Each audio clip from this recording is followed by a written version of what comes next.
Olá, seja bem-vindo à Rede CETEP de Ensino. Eu sou a professora Clarissa Barros, professora do curso de Técnica e Condomínio.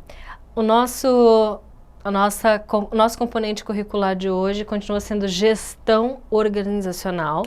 Nós iniciamos o capítulo 2, certo? O ambiente e o contexto em que os negócios operam dentro da gestão de condomínios. Então vamos lá, segue comigo.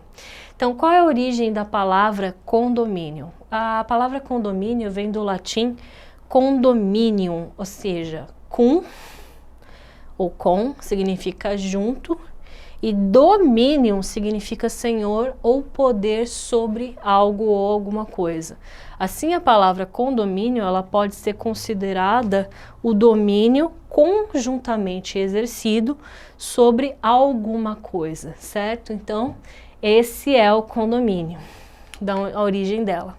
Quando tratamos apenas da expressão condomínio, estamos falando da comunhão de direitos entre duas ou mais pessoas sobre um bem ou sobre vários bens.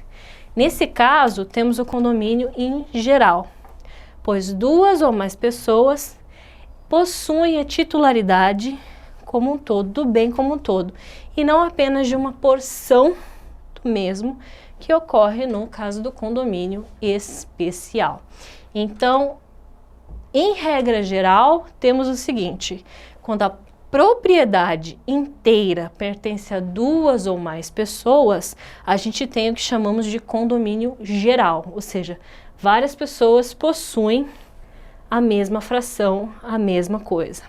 No caso de a coisa estar dividida de modo que cada parte do todo pertence a cada um dos proprietários, não há condomínio. E a terceira situação, quando houver propriedades exclusivas e partes comuns, há obrigatoriedade da instituição do condomínio edílico, certo?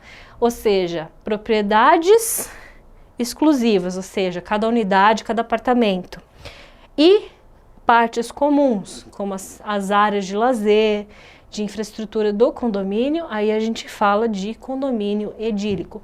Pode ser condomínio horizontal ou vertical. Qual é o contexto e por que os condomínios surgiram? Então, o que acontece? Principalmente no Brasil, durante a década de 60, 70, a gente sentiu uma retirada, um movimento das pessoas da zona rural para a zona urbana. Por quê? A gente tem mais empregos, surgimento de indústrias, de empresas e assim por diante, certo? Então, uma das opções para redução do custo com moradia, não só redução do custo, mas de ocupação do espaço da cidade, foi a construção de condomínios, ou seja, de prédios de apartamentos, condomínios verticais, onde em um mesmo terreno é possível construir dezenas de moradias e alojar centenas de pessoas. Daí a necessidade de criar formas de regulamentar, de legislar sobre os condomínios. Então vamos lá. Outras opções, outras situações que propiciaram o surgimento dos condomínios tem a ver com a situação econômica e também com a segurança, certo? Quando a gente fala de centros urbanos, a gente entende que centros urbanos são mais violentos, existem mais crimes ocorrendo e também o custo de vida dentro dos centros urbanos ele também é mais caro. Então isso ajuda, propicia para que os condomínios, os prédios sejam desenvolvidos. Por quê?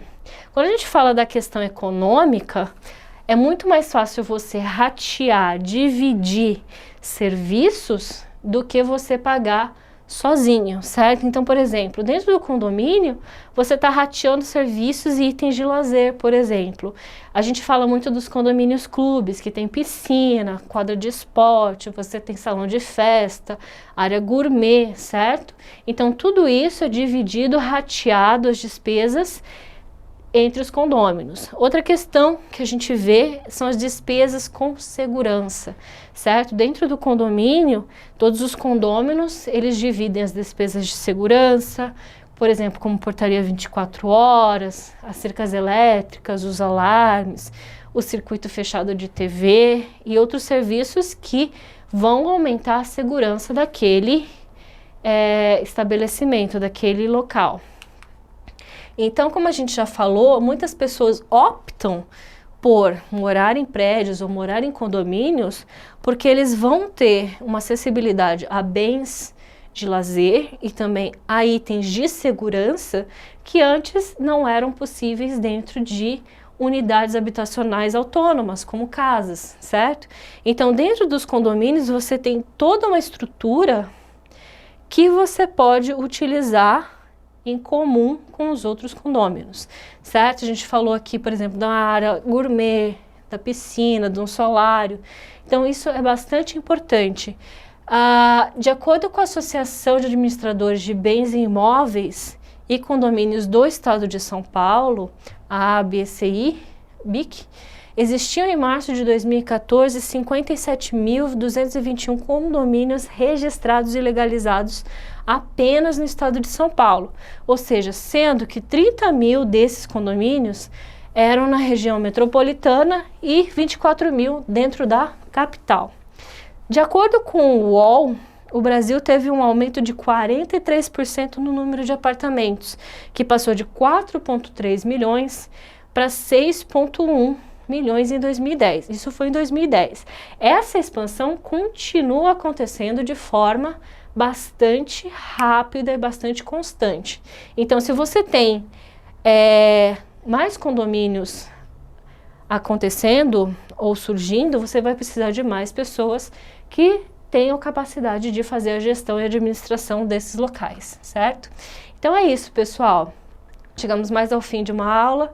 Agradeço a sua participação e até a próxima.